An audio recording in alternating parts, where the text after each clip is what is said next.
Always be classy. 안녕하세요, 클래시TV의 클래시입니다. 제가 팬미팅과 팝업 스토어에 좀 무리한 일정으로 인해서 목감기가 좀 걸렸습니다. 들으시는 내내 조금 불편하실 수도 있는데 양해를 부탁드리겠습니다.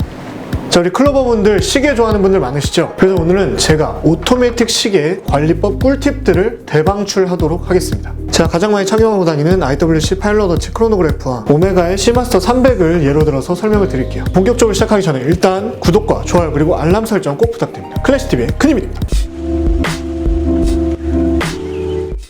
클로버님들께는 예전에도 말씀을 드렸듯이 저는 가족들과 사촌들과도 매우 친하게 지내는 편인데요. 그래서 고등학교도 같이 나온 동갑내기 친한 여자 사촌이 있는데 이 친구의 남편 선물을 이번에 고르러 같이 백화점에 갔거든요. 그때 태그 호웨어의 오토매틱 시계를 사드렸어요. 제가 샀다는 게 아니라 여자 사촌이 남편에게 저는 고르는 걸 도와주는 역할을 했다는 거죠. 클로버님들 중에서도 오토매틱 시계에 대해서 잘 모르시는 분들이 계실 수도 있겠다는 생각이 들더라고요. 그래서 오늘 이 영상을 준비했습니다. 제 사랑스러운 조카 한번 보시고 가실게요. 일단 시계는 크게 봤을 때 두 종류가 있습니다. 대체로는 쿼츠 시계와 오토매틱 시계 이렇게 두 가지로 분류를 하죠. 기본적인 것만 말씀을 드리면 쿼츠 시계는 쉽게 말해서 건전지로 작동을 하는 시계입니다. 그리고 오토매틱 시계는 건전지가 필요 없이 시계를 차고 다니면 로터라는 추가 움직이면서 자동으로 태엽이 감기는 방식이에요. 그리고 쿼츠 시계는 시간이 대체로 잘 맞죠. 오차가 좀 적은 편입니다. 근데 오토매틱 시계는 건전지 없이 기계식으로 작동하는 시계이기 때문에 일반적으로 1일 기준 15초 안팎의 오차 범위를 허용합니다. 한마디로 정확도는 조금 떨어질 수 있다는 얘기죠.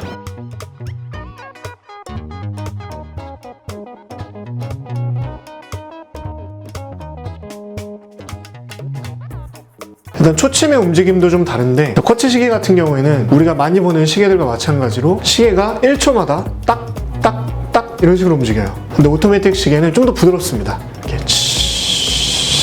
이런 식으로 움직여요.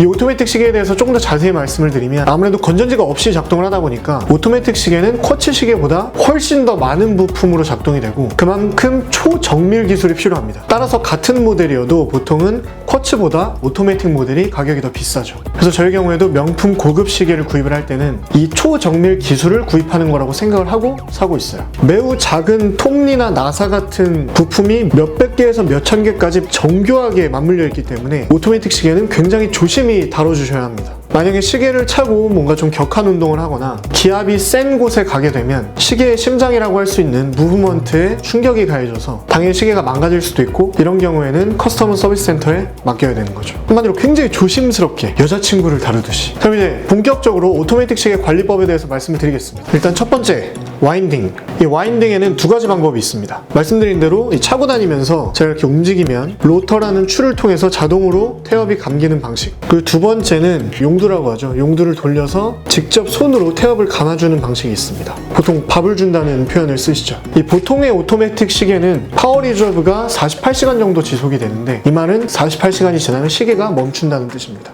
저는 주로 이 오토매틱 시계 두 개를 번갈아 가면서 차고 있는데 저는 직접 손으로 와인딩을 잘 안 하는 편이에요. 밥을 잘 안 주는 편이고 사무실에서 일을 할 때는 시계를 풀어놓기 때문에 그래서 어디 뭐 여행을 다녀오거나 하면 자연스럽게 한 시계는 멈춰 있습니다. 그래서 오늘 기준으로 보면 오메가는 시계가 작동을 하고 있는데 IWC는 멈춰 있네요. 어제 제가 오메가를 찼었던 것 같아요. 아무튼 이렇게 멈춰 있는 경우에는 아침에 제가 다시 시계를 맞추면서 나오거든요. 근데 여기서 좀 주의사항이 시계가 너무 오래 멈춰 있으면 내부에 칠해져 있는 오일이 더 빨리 말라요. 왜냐면 움직이질 않기 때문에. 그래서 이게 시계에 굉장히 안 좋습니다. 적어도 3, 4일에 한 번 정도는 와인딩을 해주시는 걸 추천을 드려요. 이 와인딩, 즉 이 시계의 태엽을 감아주는 방법은 간단합니다. 용두를 아래로 돌려서 빼신 뒤에 다시 위로 이렇게 감아주면 돼요. 너무 빨리 용두를 돌리지 말고 20회에서 30회 정도 천천히 돌려주시면 됩니다. 매번 비슷한 시각에 태엽을 감아주는 게 좋다는 의견도 있고요. 아무리 방수시계라도 물이 묻은 상태에서는 용두를 통해서 시계로 물이 들어갈 수가 있거든요. 그래서 주의를 해주셔야 돼요. 이 시계의 태엽을 자동으로 감아주는 와인더라는 기계도 있는데 저희 경우에는 시계의 태엽을 필요 이상으로 많이 감아주게 되는 게 왠지 좀 과유불급일 것 같아서 오히려 사용을 안 하고 있습니다. 여기에 대해서는 항상 의견이 되게 분분해요. 자, 오토매틱 시계 관리법 두 번째, 시간 조정 방법입니다. 말씀드렸듯이 오토매틱 시계는 시간이 정확히 일치하지 않고 1일 단위로 오차가 쌓이면서 몇 주 혹은 몇 달이 지나면 당연히 몇 분 단위로 시간이 빠르거나 늦어질 수가 있기 때문에 주기적으로 시간을 조정해 주셔야 됩니다. 추천드리는 주기는 한 2주에 한 번 정도? 말씀드린 대로 시계를 오래 안 차면 당연히 시계가 멈춰있기 때문에 시간을 맞춰줘야겠죠. 여기서 매우 중요한 사실이 한 가지가 있습니다. 제가 가진 IWC와 오메가 시계의 경우에는 둘 다 날짜창이 있는데요. 이 날짜창을 절대로 조정하면 안 되는 시간대가 있습니다. 이게 시계 브랜드마다 각각 다르지만 좀 안전하게 생각했을 때 보통 시계가 오후 8시부터 새벽 3시를 가리키고 있는 때에는 절대 날짜창을 조절하시면 안 돼요. 이때 날짜창을 억지로 막 조절하려고 하다 보면 뭔가 부품이 부러지는 소리가 난다고 하는데 다행히 저는 들어본 적이 없습니다. 여러분도 못 들으시길. 이 용두는 보통 3단으로 되어 있는데요. 그래서 이렇게 아래로 돌리면 이렇게 용두가 빠져요. 이 상태에서 날짜를 보통 바꿀 수가 있습니다. 이 IWC 시계 같은 경우에는 요일도 바꿀 수 있겠죠. 여기서 한 번 더 당기면 시간이 멈춰요. 이 상태에서 시간을 조절할 수가 있습니다. 그래서 저는 시계를 맞출 때 이렇게 합니다. 일단 용도를 풀어서 아예 끝까지 잡아당긴 뒤에 6시에 맞춘 뒤에 날짜를 오늘 하루 전 날짜로 돌려놓습니다. 한 번만 딱 뽑으면 날짜가 돌아간다고 했죠. 이 상태에서 이 IWC 시계는 위로 올리면 이렇게 날짜가 바뀌고요. 아래로 돌리면 요일이 바뀝니다.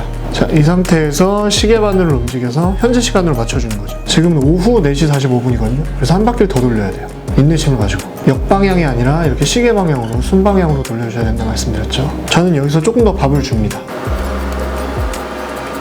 한 20회에서 30회 정도. 여기서 이제 누르면서 돌려 넣으면 시간 조정이 완료됩니다.